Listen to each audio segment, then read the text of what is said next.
Hi friends, నమస్తే అండి. మనం హీరో అనే బుక్ చదువుకుంటున్నాం కదా. ముందు రోజు మనం ఏం చెప్పుకున్నాము? ప్రతి ఒక్కరిలోనూ కథానాయకుడు ఉంటాడు. మన స్టోరీకి మనమే కథానాయకులము.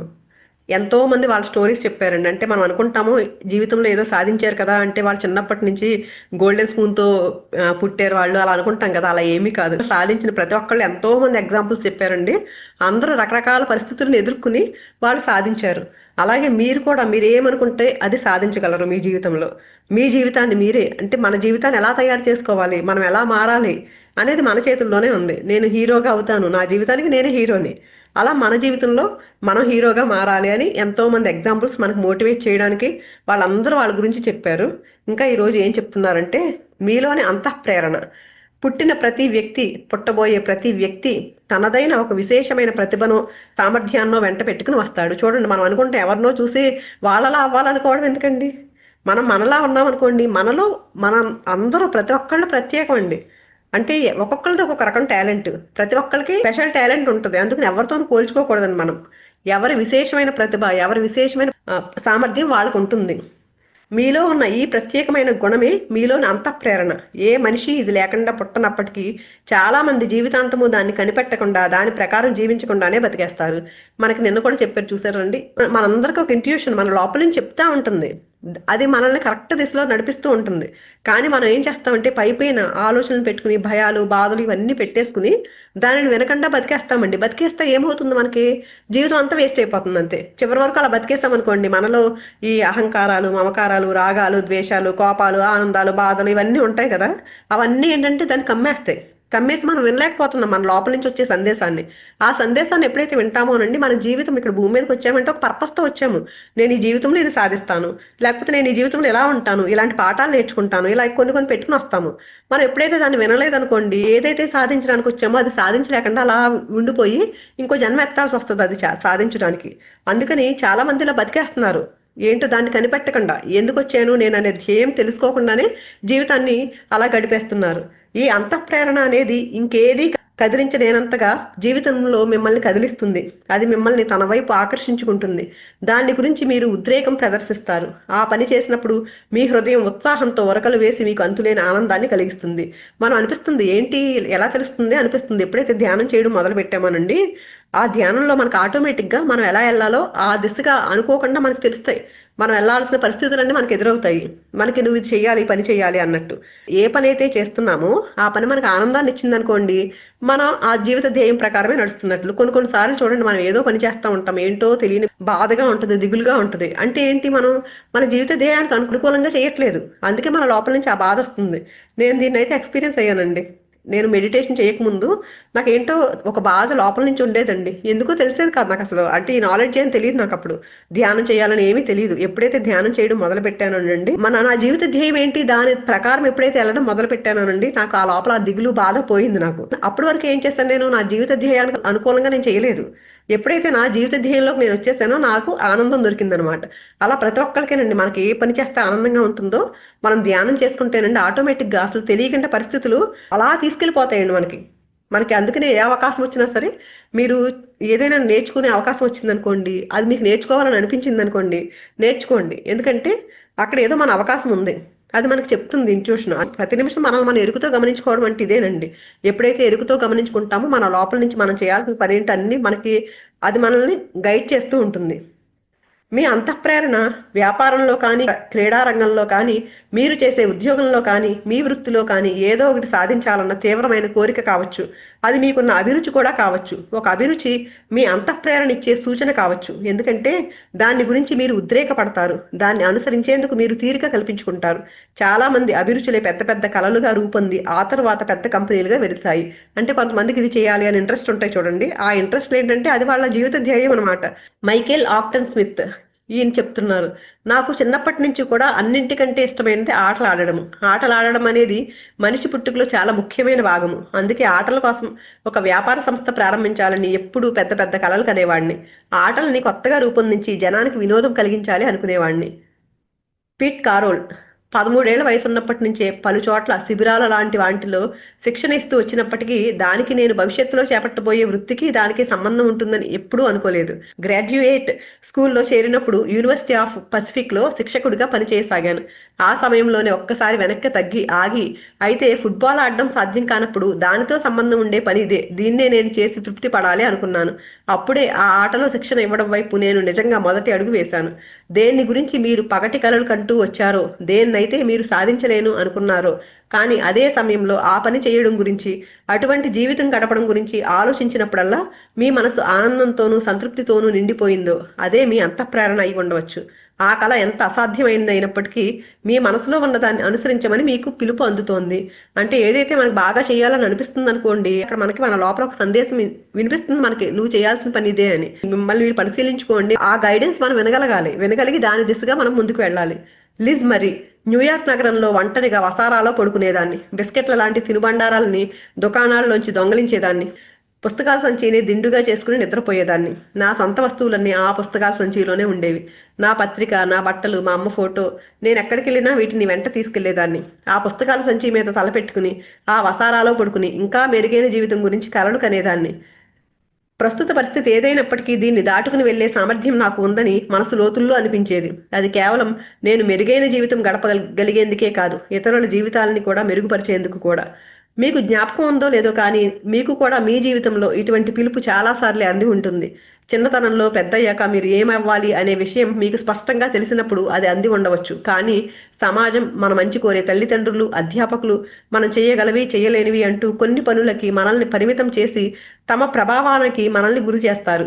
అప్పుడిక మనం మనలోని అంతఃప్రేరణని, కలలని నోరు మూసుకోమంటాము. అంటే మన చిన్నప్పటి నుంచి మన పేరెంట్స్ కానీ లేకపోతే మన టీచర్స్ కానీ ఎవరైనా మన చుట్టూ ఉన్న వ్యక్తులని చూసి ఇది బాగుంటుంది, ఇలా చెయ్యి, నువ్వు ఇలా ఉంటే బాగుంటుంది, నువ్వు ఈ కోర్స్ చేస్తే బాగుంటుంది, ఇలా ఇలా కొన్ని మన మీద రుద్దేశారనుకోండి, మన లోపల ఉన్న ఇంట్యూషన్ వెనకండి ఏంటంటే మనం చాలా మంది కొంతమందికి అలా పక్కకి వెళ్ళిపోయే ఛాన్స్ కూడా ఉంటుందన్నమాట. అది లోపల నుంచి మనం చెయ్యాలి, మనకు కలగన్నాం అనుకున్నది చేయకుండా పక్కకి వెళ్ళిపోతారు.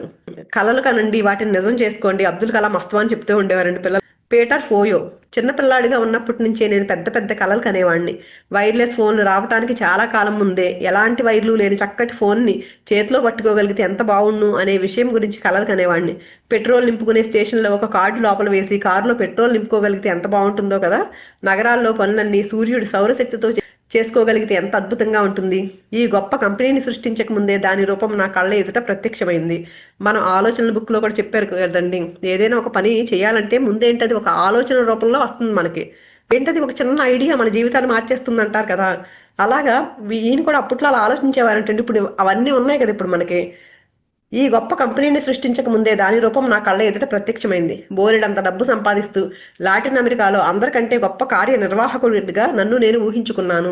చూడండి, ఎప్పుడు కూడా మన ఊహలు ఎలా ఉండాలంటే, నా జీవితం ఏమైపోతుందో, రేపొద్దున నాకు ఎలా ఉంటుందో, నా పిల్లలు ఏమైపోతారో, ఇలాంటి ఊహలు ఎప్పుడు చేయకూడదండి. మనం ఎప్పుడైతే పాజిటివ్గా ఆలోచిస్తామోనండి, మన ఆలోచన ఏదైతే మన జీవితం అలాగే ఉంటుంది. మన జీవితాన్ని మనమే సృష్టించుకుంటాము, మన వాస్తవానికి మనమే సృష్టికర్తలము. ఇది బాగా గుర్తుపెట్టుకుని మనం ఎప్పుడు పాజిటివ్గా ఉండాలి. ఈయన చూడండి, ఊహలు ఎప్పుడు ఎలా ఉండేవి, వీళ్ళందరూ అదే చెప్తున్నారు కదండి. చిన్నప్పటి నుంచి వీళ్ళంతా ఏం చేశారు, కలలకు అన్నారు నేను గొప్పగా అవుతాను, నేను సాధిస్తాను అని ఎప్పుడైతే అనుకుంటామోనండి, అది లోపల గట్టిగా ఆ ఫీలింగ్తో ఎప్పుడైతే గట్టిగా ఉంటామోనండి, ఆ ఫ్రీక్వెన్సీ మనం వెళ్ళి యూనివర్స్కి టచ్ అయ్యింది అనుకోండి, ఆ యూనివర్స్ ఫ్రీక్వెన్సీకి రీచ్ అయ్యేంత ఫ్రీక్వెన్సీ మన దగ్గర ఉందనుకోండి, అంత నమ్మకం మన దగ్గర ఉందనుకోండి, ఆ అవకాశాలన్నీ యూనివర్స్ మన దగ్గర తీసుకొచ్చి మన ముందు తీసుకొచ్చి పెడుతుందండి.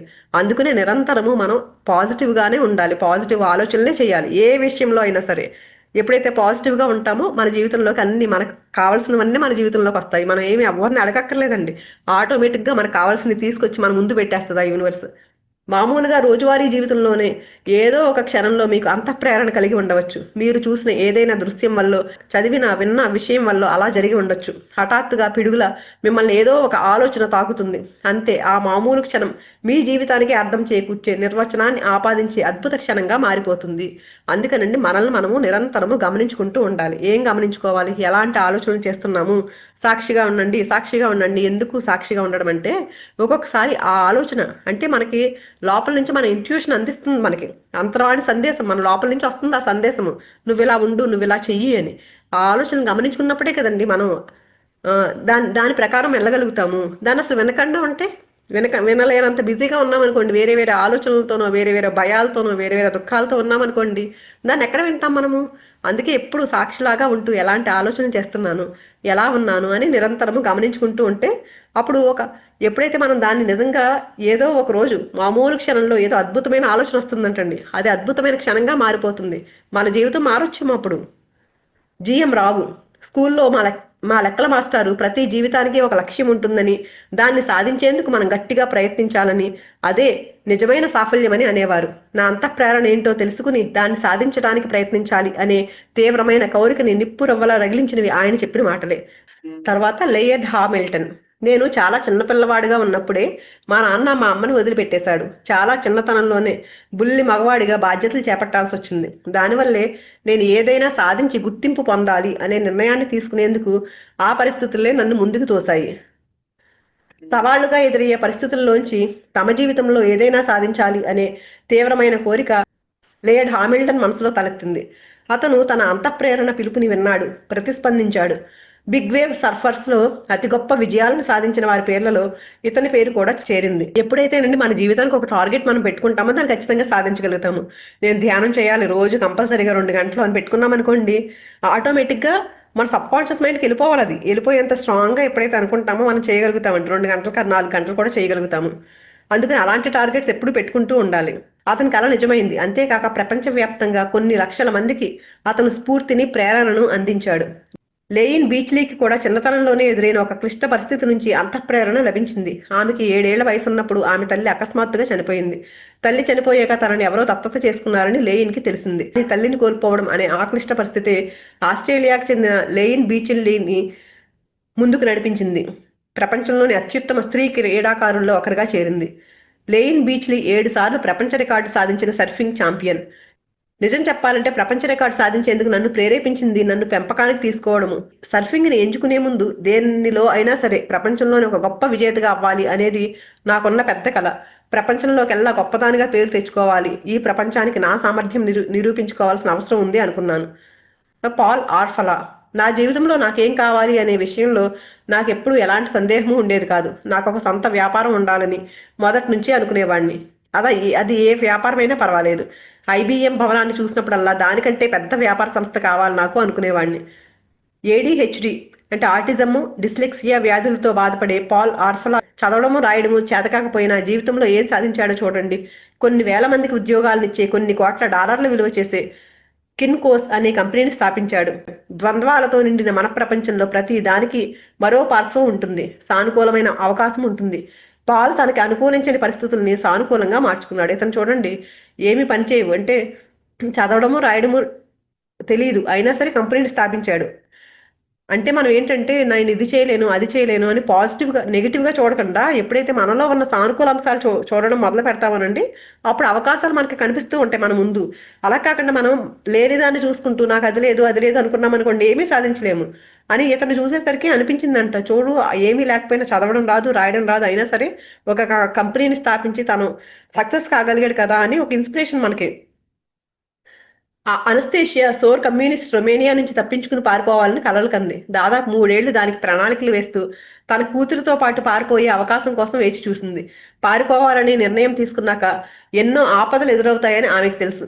తీరా అమెరికా చేరుకున్నాక అనస్థేషియాకి మరో పెద్ద నిర్ణయం తీసుకోవాల్సిన పరిస్థితి ఎదురైంది. రోజుకి 14 గంటలు పనిచేస్తే కానీ కుటుంబాన్ని పోషించుకోవడానికి సరిపోయేంత డబ్బు సంపాదించడం సాధ్యం కాదు. ఇక వేరే రకమైన పని చేయడానికి సాహసించినట్లయితే జీవితాంతం ఆమె అలాగే ఉండిపోవాల్సి వస్తుంది. ఏదైనా చెయ్యాలనిపించింది. ఒక వ్యక్తిగా నేను ఎవరిని, నా విలువ ఏంటి అనేది నిరూపించుకోవాల్సిన అవసరం ఉంది అనిపించింది. భయపడలేదని అన్నం, ఎందుకంటే ఆ పరిస్థితుల్లో నాకు భయం వేసిన మాట నిజమే. కానీ ఈ దేశానికి నేను వచ్చింది ఇందుకే. ఈ దేశంలో అవకాశాలు అందుబాటులో ఉంటాయి, నేను ఈ ప్రయత్నం చేసి తీరాలి, లేకపోతే నేను ఇక్కడికి ఎందుకు వచ్చినట్లు? రొమేనియాలో కన్నా ఘోరంగా జీవితాన్ని గడిపేందుక కాదు అనుకున్నాను. ఎన్నో కష్టాలు పడుతూ రొమేనియాలో జీవించడం వల్ల అనస్థేషియాకి బలమైన వ్యక్తిత్వం ఏర్పడింది. ప్రతి అడ్డంకిని అధిగమించే సంకల్ప బలం, తనకి సొంత వ్యాపారం అంటూ ఒకటి ఉండాలి అనే ఆమె కలని నిజం చేసింది. ఆ వ్యాపారం పెరిగి పెరిగి అమెరికాలోనే 1000కి పైగా శాఖలుగా విస్తరించింది. అంతర్జాతీయంగా 600 శాఖలుగా, ప్రపంచవ్యాప్తంగా ఎన్నో శాఖోపశాఖలుగా విస్తరించింది. జీవితంలోని ఏ పరిస్థితులు పూర్తిగా వ్యతిరేకమైనవిగా ఉండవు. ప్రతి వ్యతిరేక పరిస్థితికి రెండో వైపున దానికి విరుద్ధమైన పరిస్థితి ఉంటుంది.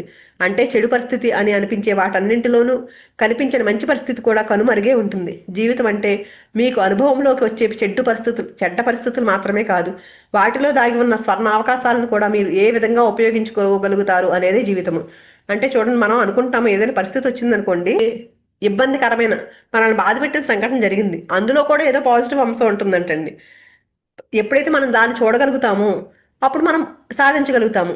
మన జీవితంలోకి వచ్చింది ఒక సంఘటన, మనం ఎదుర్కోవాల్సి వచ్చింది, అది ఆ బాధపడాల్సి వచ్చింది మనం. కానీ ఎప్పుడైతే దానిలో కూడా ఒక సానుకూలమైన అంశం ఎప్పుడైతే చూడగలుగుతామోనండి, అప్పుడే ముందుకెళ్తాం మనం. దానికోసమే ఆ సానుకూల అంశం నేర్చుకోవడానికి ఆ సంఘటన మన దగ్గరికి వచ్చింది. అలాంటి ఆలోచనతో ఎప్పుడైతే ఉంటామోనండి, అప్పుడు మనం సరైన దిశలో వెళ్తున్నట్టు. ఒక కళని ఎన్నో రకాలుగా వేరు మార్గాలలో సాకారం చేసుకునే అవకాశమే లేనట్లయితే దానిని అనుసరించమని మీ అంతరాత్మ మీకు పిలుపునివ్వదు. ఒక కళ తాలూకు సాకారాన్ని మీరు నిజం చేసుకోవడం సాధ్యం కానట్లయితే అసలు మీకు కళ అనేది ఉండడమే అసంభవము. మీ కళలు అత్యుత్తమమైన జీవితాన్ని అందించేందుకు పిలుపునిస్తున్నాయి. మీలోని కథానాయకుడిని కనిపెట్టేందుకు రారమ్మని పిలుస్తున్నాయి. అంటే మీకు ఏదైనా జీవితంలో ఇది సాధించాలి, ఇలా ఉండాలి అని ఏమైనా కోరుకుందనుకోండి, ఖచ్చితంగా దాన్ని సాధించే సామర్థ్యం మీకు ఉందంటండి. ఏదైనా మన దగ్గరకు ఒక పని వచ్చింది, నువ్వు ఈ పని చెయ్యి అని అడిగారు అనుకోండి ఎవరైనా, ఆ పని చేసే సామర్థ్యం మన దగ్గర ఉంది కాబట్టి వాళ్ళు మనల్ని అడుగుతారంట, లేకపోతే మనల్ని ఎవరు అడగరంట. ఎవరో పక్కన వాళ్ళు అడిగారంటే వాళ్ళేదో అడగడం కాదు, వాళ్ళతో మీలో ఉన్న సామర్థ్యాన్ని బయటకు తీసుకురావడానికి ఇండైరెక్ట్గా మీకు వచ్చిన అవకాశం అలా. అందుకే మనకు వచ్చిన ప్రతి అవకాశాన్ని వినియోగించుకోవాలి. మనకి ఏమైనా కళ వచ్చిందనుకోండి, ఇది చెయ్యాలి అని కోరుకుందనుకోండి, అది చెయ్యాలంట. చేయడం అంటే ఏంటి అంటే మనం చేయాల్సిన దానిలో ఉంది, అది గుర్తించాలి మనము. మేస్టిన్ కిప్: నేను చాలా అందమైన వాతావరణంలో పెరిగి పెద్దవాడిని అయ్యాను అని చెప్పాలి. నా తల్లిదండ్రులు అద్భుతమైన వ్యక్తులు, అందువల్ల లోకంలోని బాధల నుంచి నాకు రక్షణ లభించింది. నా అంతటా నేను ఈ ప్రపంచంలోనికి బయటికి అడుగు పెట్టడం ప్రారంభించాకే ఇతరులలోని బాధ నాకు కనిపించింది. దాని గురించి నేనేమయ్యినా చేయగలను అనిపించింది. నా జీవితంలో అంతకంటే ఇంకేమీ చేయలేను అనే విషయం అతి స్పష్టంగా నాకు తెలిసొచ్చింది. అందుచేత సామాన్య జనానికి గల సంస్కృతిని, ప్రేరణని, వివేకాన్ని జోడించాలి అనేదే నా నిజమైన కలగా రూపుదిద్దుకుంది. దానివల్ల వీలైనంత ఎక్కువ మంది జనాన్ని కలుసుకునే అవకాశం లభిస్తుంది అనిపించింది. అంతఃప్రేరణ పిలుపు వినిపించినా మీరు దాన్ని పెడచెవిన పెడితే దానికి అర్థం మీరు భయపడుతున్నారనో, లేక ఆ కళని సార్థకం చేసుకోవడం సాధ్యం కాదని సందేహిస్తున్నారనో అనాలి. కొన్నిసార్లు మీ కళని అనుసరించేందుకు పరిస్థితులే మిమ్మల్ని ముందుకు నెడతాయి. నా విషయంలో అదే జరిగింది. నేను ఒక నెట్వర్క్ టెలివిజన్లో ప్రొడ్యూసర్గా పనిచేసేదాన్ని. ఆ సమయంలో నేనే సొంతంగా ఒక టెలివిజన్ ప్రొడక్షన్ కంపెనీని ప్రారంభించాలని కలకరణం ప్రారంభించాను. నేను ఆ పని ఎప్పటికీ చేయగలిగేదాన్ని కాదు, ఎందుకంటే ఒక కుటుంబం నా మీద ఆధారపడి ఉంది. నాకు మంచి జీతం దొరికేది, అది మా తిండికి, ఉండేందుకు, ఇంటికి అన్నిటికీ సరిపోయేది. నా సాయశక్తుల ఆ ఉద్యోగాన్నే చేస్తూ ఉండిపోయాను. ఎంతోమంది సొంత కంపెనీని ప్రారంభించమని పోరినా వినిపించుకోలేదు. ఆ తర్వాత నా ఉద్యోగం కాస్త ఊడింది. నేను దిగ్భ్రాంతికి గురయ్యాను. ఇక తిండి తినడం ఎలా? మా అమ్మాయి చదువుకి డబ్బు ఎక్కడి నుంచి వస్తుంది? మా ఇంటి మీద అప్పు ఎలా తీరుస్తాము?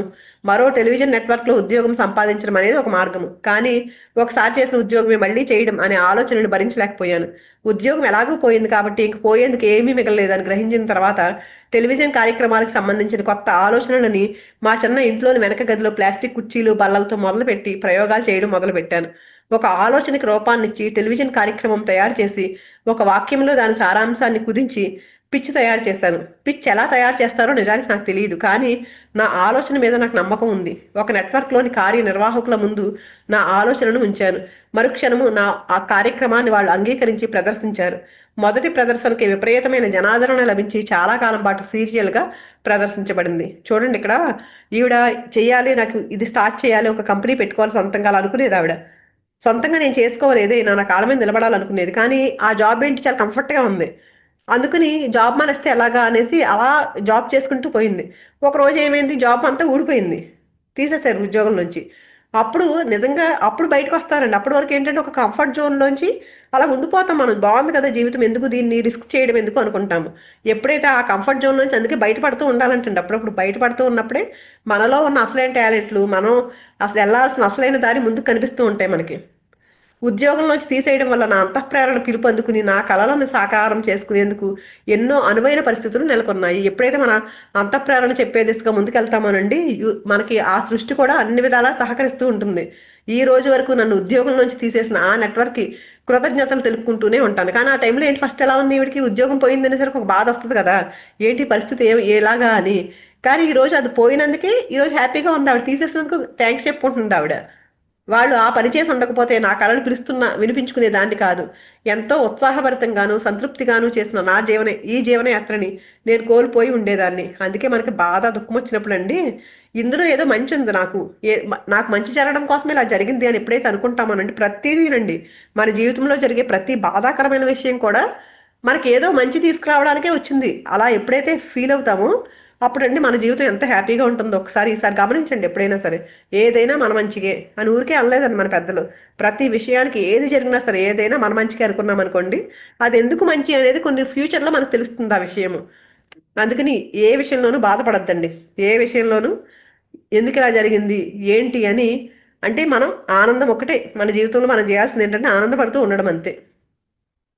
అంతఃప్రేరణ పిలుపుని వినిపించుకోకపోవడము. లేయర్డ్ హామిల్టన్, మీ కలలను అనుసరించకపోతే జరిగే నష్టం తిరుగులేనిది. అది ఒక ముగింపు, సంతృప్తి లేని జీవితము. ఏమీ సాధించకుండానే మిగిలిపోతారు. ఆనందము తృప్తి కరువవుతాయి. జీవితం చాలా వ్యధాభరితంగా గడుస్తుంది. మీ కలలని అనుసరించమని మీ జీవితం పిలుపునిచ్చినప్పుడు వినిపించుకోకపోతే మీరు అసంతృప్తితో సంతోషం కొరవడినట్లు జీవించే ప్రమాదం ఉంది. మీరు ఏ పని చేసినా, ఎన్ని వస్తువులు సమకూర్చుకున్నా, మీ హృదయం ఆనందంగా పాడుకునే పని చేయకపోయినట్లయితే జీవితం ముగిసిపోయే సమయానికి మిమ్మల్ని అసంతృప్తి, పశ్చాత్తాపం చుట్టుముడతాయి. అంటే మనం ఎప్పుడైతే మన ప్రణాళిక వేసుకొచ్చాం, ఆ ప్రణాళిక ప్రకారం వెళ్ళలేదనుకోండి, నిరంతరము అన్ని సాధిస్తాం, అన్నీ ఉంటాయి, అయినా సరే ఏదో తెలియని వెలితి, ఏదో తెలియని బాధ, ఆ అసంతృప్తి ఉంటూ ఉంటాయి. మీ జీవిత గాథ ఇలా ఉండకుండా చూసుకోండి. ప్రస్తుతం మీరు యుక్త వయసు పైబడిన వారైనా మీ జీవితాన్ని గొప్ప కథగా మలుచుకునే అవకాశం ఇంకా ఉంది. మీ కలలని అనుసరించడం అనేది పెద్ద ప్రమాదంలా మీకు అనిపించవచ్చు, కానీ మీ జీవితంలో దేన్నైనా కోల్పోవడం ఇంకా పెద్ద ప్రమాదం కాదా? మైకేల్ ఆక్టన్ స్మిత్, మీ కలలకి ఏనాడు అవకాశం ఇవ్వకపోవడమే అన్నింటికంటే పెద్ద వైఫల్యము. జిఎం రావు, మీ కలలను కానీ తీవ్రమైన ఆకాంక్షల్ని కానీ అనుసరించకపోయినట్లయితే మీరు చేసే పని ఒక పంజరంలా కనిపిస్తుంది. అది బంగారు పంజరమే అవగాక ఆత్మలేని శరీరంలాగా. తత్ఫలితంగా మీకు నిరాశ, నిస్పృహ, పరధ్యానం లాంటివి కలిగి ఏ విషయంలోనూ ఆసక్తి లేకుండా పోతుంది. మీ ఉనికికి అర్థము పరమార్థము లేనట్టు కనిపిస్తుంది. మీ అంతఃప్రేరణని విని మీ కలలను సాకారం చేసుకునేందుకు ప్రయత్నించడం నిజానికి చాలా సులభమైన పని. దాన్ని వినిపించుకోకుండా ఉండడమే కష్టమైన పని. ఎందుకంటే మీరు మీ జీవితంలో సంతోషము, ఆకాంక్ష, అర్థము ఏదైనా ప్రయోజనం లేకుండా చేసుకుని ప్రమాదాన్ని కొని తెచ్చుకుంటారు. బహుశా ప్రస్తుతం మీరు చేస్తున్న ఉద్యోగం మొదట్లో మీకు బాగుండే ఉండొచ్చు, కానీ కొన్నాళ్ళకి ఆ పనిలో ఉత్సాహం తగ్గిపోయి అది ఒక గుదిబండలా అనిపిస్తూ ఉండొచ్చు. అంటే ప్రస్తుతం మీరు చేస్తున్న పని మీరు చెయ్యగల అత్యుత్తమమైన పని కాదు. అందుకే మీ మనసు లోతుల్లోకి తొంగి చూసి అంతవరకు నడిచి వచ్చిన దారిలో ఎక్కడైనా మీ కలలను పక్కన పెట్టేసి వచ్చారా మీరు అని ప్రశ్నించుకోవాలి మిమ్మల్ని మీరు. అంటే మనకి ఏదైనా బాధగా ఎందుకో ఏదో తెలియని విచారం ఉందనుకోండి, అప్పుడు గమనించండి ఒకసారి, మీరు చేయాల్సిన పని ఏమైనా చెయ్యట్లేదా, ఎందుకు ఇలా విచారం వస్తుంది అని తరచి చూసుకోండి ఒక్కసారి మిమ్మల్ని మీరు. మనం కూడా అలా ఏమైనా చేస్తున్నామేమో, అంటే మన జీవిత ధ్యేయం ప్రకారం వెళ్ళకుండా లోపల ఏమైనా బాధగా ఉంటే, ఏమైనా విచారంగా ఉంటే గమనించుకుంటూ ఉండాలండి మనల్ని మనము. లేయన్ బీచ్లీ, మీరు జీవితంలో చేసే పని మీ మనసులో సంగీతాన్ని సృష్టించినట్లయితే అది మీరు రోజు నిద్ర లేచేందుకు అవసరమైన ఇంధనాన్ని ఉత్సాహం రూపంలో అందివ్వడం లేదన్నమాట. అలాగైతే ఈ భూలోకంలో ఒక మనిషిగా మీరు మీ పాత్రని సరిగ్గా పోషించడం లేదని అర్థము. ఆనందంగా లేవట్లేదు అంటే ఏంటి, మన జీవిత ధ్యేయానికి వ్యతిరేకంగా వెళ్తున్నాము అని. మైకేల్ ఆక్టన్ స్మిత్, జీవితం చాలా చిన్నది. అది నాటక ప్రదర్శనకి ముందు పూర్తి వేషభాషలతో చేసే అభ్యాసం కాదు, వీలైనంత అనుభవాన్ని పొందడము, వీలైనంత మంది మనుషుల్ని కలుసుకోవడం అనే దాన్ని మీరు జీవితం నుంచి పూర్తిగా రాబట్టుకోవాలి. అది సోఫాలో కూర్చుని టీవీ చూస్తూ ఇంకోలా జరిగి ఉంటే బాగుండును కదా అంటూ బాధపడడం ఎంత మాత్రమూ కాదు. అంటే మనం చూడండి, ఒక నాటకం వేయడానికి వచ్చామంతే ఈ భూమి మీద. ఈ నాటకంలో ఎంతమంది పాత్రధారులను కలుసుకుని ప్రతి వ్యక్తితోనూ మనం కలిసిపోగలగాలి. లిజ్ మరి, క్రిస్మస్ మర్నాడు మా అమ్మకి అంత్యక్రియలు జరిపాము. అప్పుడు నాకు 16 ఏళ్ళు. అంత్యక్రియలు సవ్యంగా చేసేందుకు సరిపోయేంత డబ్బు మా దగ్గర లేదు. అందుచేత అమ్మ శవాన్ని దేవదారు చెక్క పెట్టెలో ఉంచి మేకులు కొట్టి బిగించారు. ఆ పెట్టి మీద తలా కాళ్ళు అని రాశారు వాళ్ళు. అది చాలా ఘోరమైన పరిస్థితి. మా జీవితం కష్టాల్లోనే గడిచింది, కానీ మా మధ్య ఎంతో ఆత్మీయ అనుబంధం ఉండేది. అమ్మ మంచం మీద నా కాళ్ళ దగ్గర కూర్చుని తన కలలని నాతో పంచుకునేది. మద్యపానం మానేయాలని, ఇల్లు కొనుక్కోవాలని, ఇంకా మెరుగైన జీవితం గడపాలని కలలు కనేది. అన్నీ చెప్పాక ఆ పనులన్నీ సాధిస్తానని, కానీ అప్పుడే కాదని అనేది. తర్వాత ఎప్పుడో చేస్తానని అనేది. నా జీవితంలో నేను కూడా నేను చెయ్యాలి అనుకున్నది తర్వాత చేస్తానని అనుకుంటున్నానని ఒక తరుణంలో గ్రహించాను. అంటే వాళ్ళ తల్లి ఇలా చెయ్యాలి అనుకుంటూనే అయిపోయింది ఆవిడ జీవితం, మరణించింది ఆవిడ. కానీ ఈవిడ ఏంటంటే చేయాలనుకుంటూ కూడా అలా గడిపేసింది కదా, కానీ నేను అలా అవ్వకూడదు అనుకుంది. నా కలలను సాకారం చేసుకునేటందుకు సమయం ఉంది అని మీరు అనుకోవచ్చు, కానీ మీకు సమయం లేదు. జీవితం చాలా చిన్నది.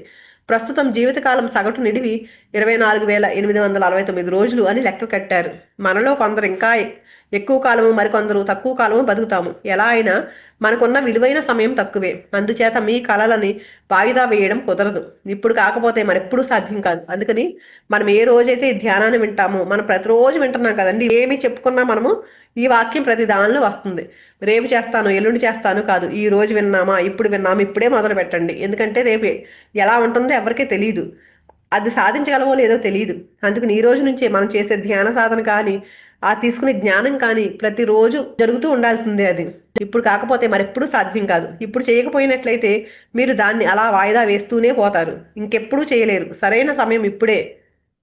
ఏదో ఒక రోజు అనేది మీ కలలని మీతో పాటు శ్మశానానికి తీసుకెళ్లే ఒక రోగము అని టిమత్ Ferris the 4 Hour Work Week రచయిత అన్నారంటండి.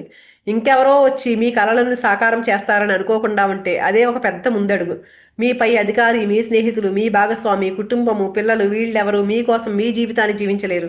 మీకు ఆనందాన్ని, సంతృప్తిని అందించే జీవితాన్ని మీ అంతట మీరే సృష్టించుకోవాలి.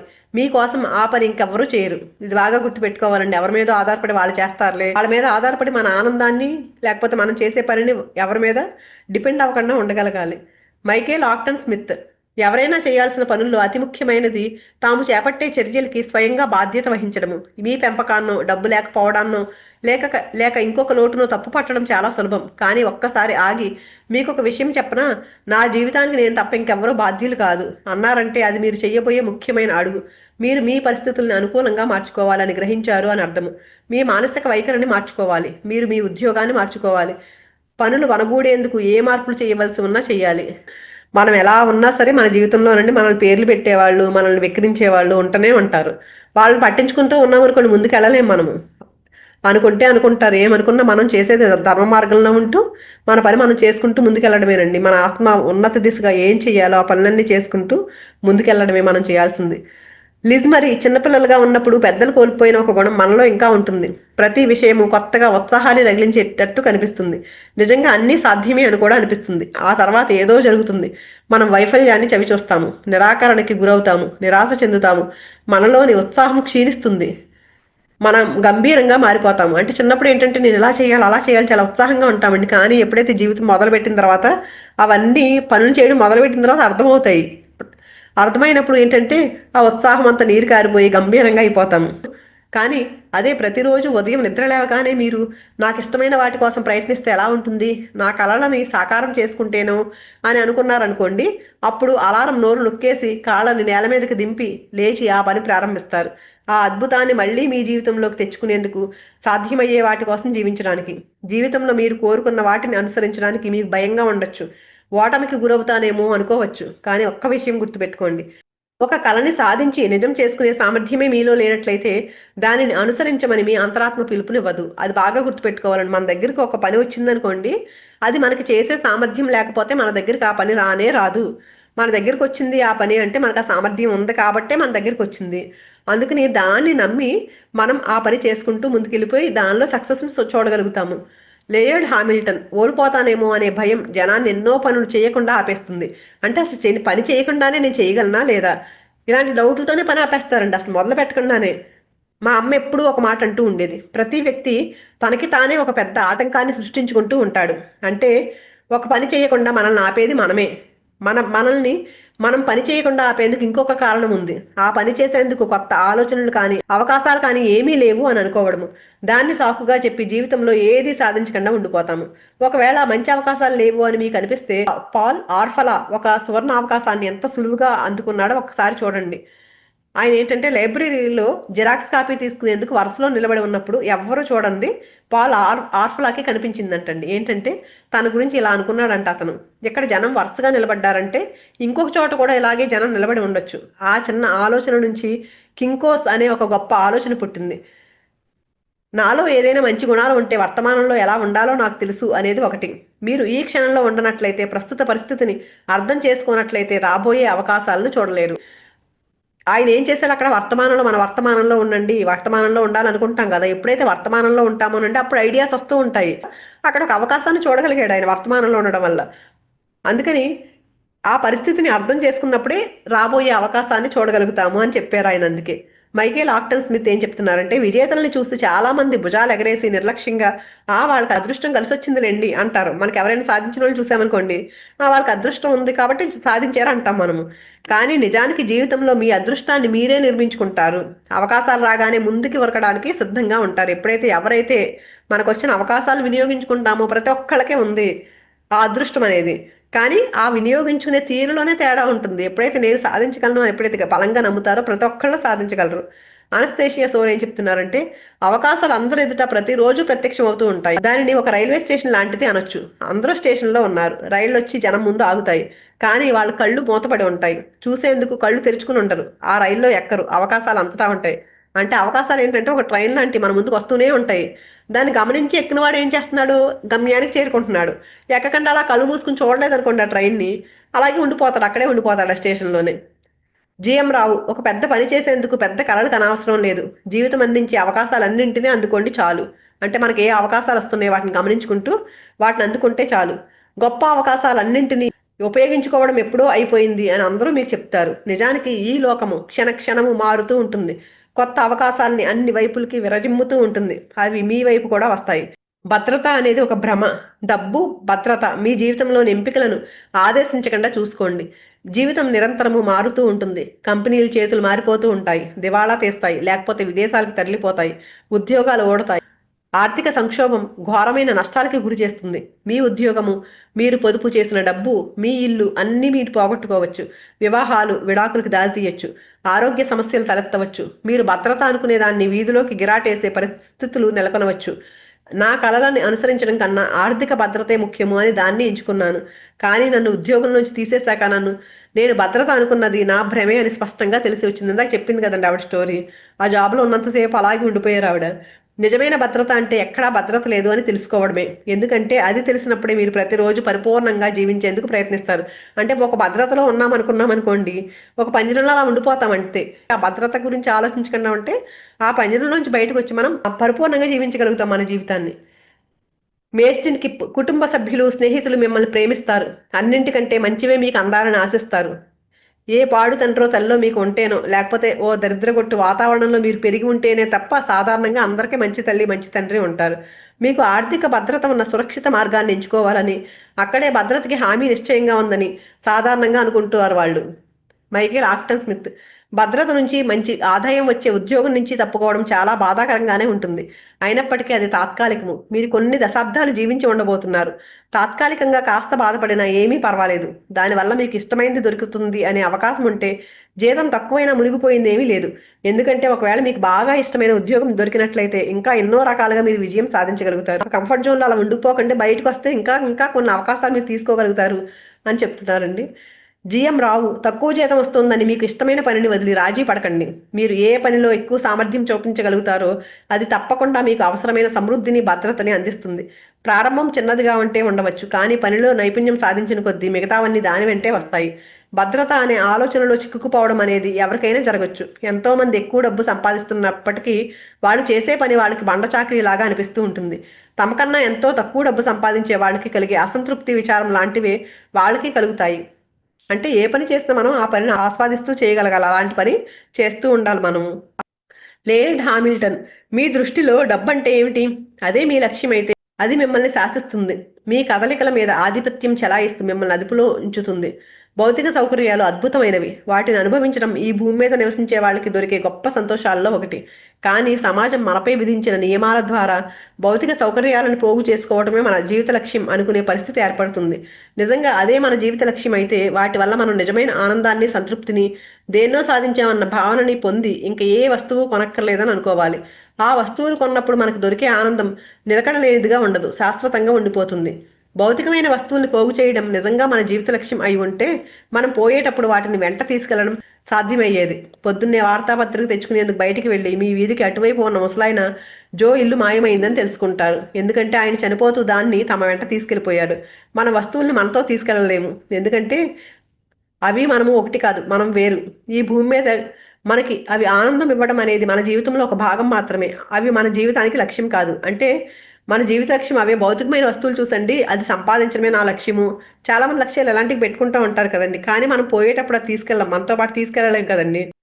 నిజంగా అదే మన లక్ష్యం అనుకోండి, ఎప్పుడు ఆనందంగా ఉండిపోతాము. కానీ ఎందుకు ఉండట్లేదు అలాగా, నాకు ఇది కావాలి, పలానా వస్తువు కావాలి అని అది కొనుక్కున్న తర్వాత ఎందుకు ఆనందంగా ఉండలేకపోతున్నాం అంటే ఇంకొకటి కావాలనిపిస్తుంది. అప్పుడు ఎందుకు అనిపిస్తుంది అలాగంటే అది శాశ్వతమైన ఆనందం కాదు కాబట్టి మనకి ఇంకొకటి కావాలి, ఇంకొకటి కావాలి. ఒక ఇల్లు కొనుక్కుంటే ఇంకా పెద్ద ఇల్లు కావాలి. దేనికి తృప్తి ఉండట్లా మనకి, ఎందుకు ఉండట్లేదంటే అది మన శాశ్వతంగా మనం మనం సాధించాల్సింది అది కాదు కాబట్టే అలా అనిపిస్తుంది. మనతో పాటు తీసుకెళ్లేది కాదు కాబట్టి మనకు అలా అనిపిస్తుంది. ఎప్పుడైతే మనం ఆత్మకు సంబంధించి దాన్ని సాధించామనుకోండి, అప్పుడు తృప్తి ఉంటుంది మనకి. ఏది సాధిస్తే దాన్ని ఎంతో ఆనందించగలుగుతాం మనము. అదేంటంటే జ్ఞానము, అలాగే మనం చేసుకునే ధ్యాన సాధన, ఇవి ఎంత పెంచుకుంటే ఎంత ఉంటే అంత దాంతో ఎంతో తృప్తిగా ఉంటామండి మనము. లేయిన్ బీచ్ని అది చాలా కష్టంగా తోచింది, ఏటికి ఎదురు ఏదడంలా అనిపించింది. నేను ఎన్నో త్యాగాలు చేశాను, కానీ వాటన్నింటినీ ఇష్టపడే చేశాను. ఎందుకంటే ప్రపంచ స్థాయి విజేతగా అవ్వాలి అనే నా కళని అనుసరించడం అనేది డబ్బు సంపాదించడం కంటే చాలా ముఖ్యమని నేను అనుకున్నాను. మనందరికీ తిండి బట్ట ఉండేందుకు ఒక నీడ అవసరమే, కానీ కేవలం అలాంటి భౌతికమైన సౌకర్యాల కోసమే జీవించడం అనేది సంతృప్తిగా జీవించడం అనే మన స్వేచ్ఛని హరిస్తుంది. కుక్కని తోక ఆడించకుండా చూసుకోండి. భద్రతా వస్తువులు కూడబెట్టడము మీ జీవిత లక్ష్యం కాకూడదు. కలలు కనండి, వాటిని అనుసరించండి. విచిత్రం ఏంటంటే భద్రత కన్నా కలలే ముఖ్యము అని మీరు వాటిని అనుసరించినట్లయితే మీకు రెండూ దొరుకుతాయి. సంపదని, కలలని సార్థకం చేసుకున్నానన్న సంతృప్తిని సంపాదించుకోగలుగుతారు. అదనంగా డబ్బుతో కొనలేనిది ఒకటి మీకు లభిస్తుంది. ఒక గొప్ప భావన కలుగుతుంది. ఏదో సాధించాలని తృప్తిగా ఉందని అనిపిస్తుంది. అయినా మీకు ఎప్పుడు ఇంకా మెరుగ్గా చేయాలనే ఉంటుందనుకోండి, ఇంకా పెద్ద కళలు కనాలని అనిపిస్తుంది. అంటే దానికి ఎక్కడ లిమిట్ ఉందండి. ఏది ఎంత సాధించిన వాళ్ళని చూడండి, ఇంకా పైకి ఎదగాలి, ఇంకా పైకి ఎదగాలని ఇంకా ఇంకా కష్టపడుతూనే ఉంటారు. కథానాయకుడిగా ఆ ప్రయాణం చేసినందుకు సంపూర్ణమైన తృప్తిని అనుభవించినప్పుడు మీరు అందుకోసమే పుట్టారని, అందులో ఎలాంటి సందేహమూ లేదని అనుకుంటారు. మీ లక్ష్యాన్ని సాధించారని మీ మనసు సంతృప్తితో నిండిపోయినప్పుడు ఇంకా ఆ భావననే మీ చివరి ప్రయాణంలో మీ వెంట తీసుకెళ్తారు. మీరు చేయలేకపోయిన పనులన్నింటి గురించి విచారిస్తూ జీవితంలోని చివరి దశకి వెళ్ళకండి. మీ జీవితం విలువైంది. అందుకని మనం ఏదైనా సాధించాలనుకోండి, నిజంగా దాన్ని అప్పుడు ఏదో ప్రయత్నం మొదలు పెట్టేయడం ఏంటండి. లేకపోతే ఏంటంటే చివరి వరకు అలాగే ఆ స్టేజ్ వరకు వెళ్ళిపోయామనుకోండి, అసంతృప్తితో ఉన్నామనుకోండి, ఏంటంటే ఇంకో జన్మ తీసుకోవాలి అలాంటివి సాధించడానికి. ఎందుకు మీ జీవితం చాలా విలువైంది. మీ కలలన్నింటినీ పక్కకు పెట్టి డబ్బు కోసం ఏదో ఒక పనిలో చేరినట్లయితే మీరు ఏ సంతోషం కోసం తహతహలాడుతూ వచ్చారో అది మీకు దొరకదు.